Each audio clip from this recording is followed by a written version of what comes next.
Ah, Brother Bing, ayun, bumili ako ng Mogami cable, dalawang 50 feet.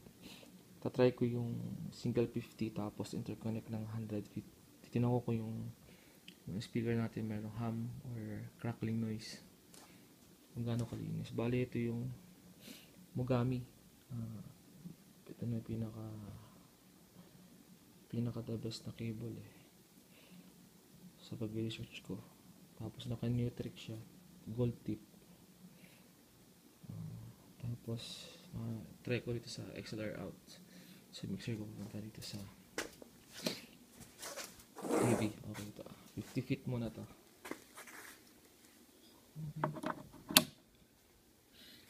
On. Ano siya? So napakalinis. Walang humming. Narinig mo lang yung pinaka-hiss from mixer. Normal yan. Pero wala akong marinig na kahit na hum sa 50 feet. Try ko naman ang signal niya. Play ko to.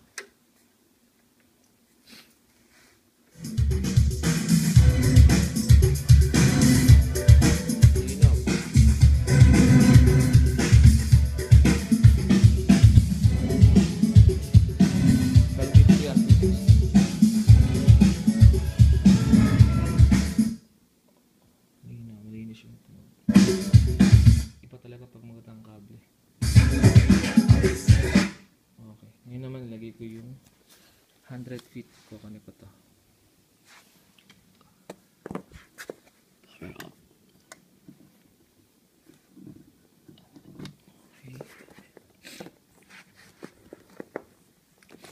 Ito, kukunin ko to. Para maging 100 feet siya.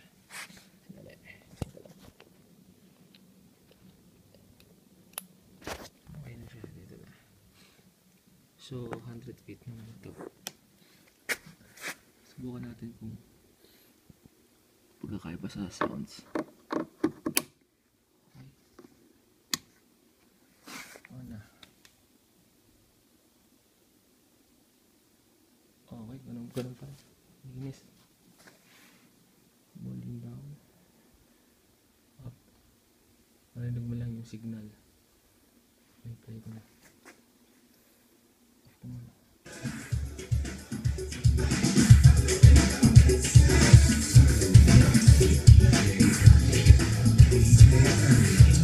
Ganda, malinaw. 50, 200 na yun. So, kailangan ko pa ng 100 feet para just in case na napaka-katulog last time para kahit mahaba yung kable, okay lang.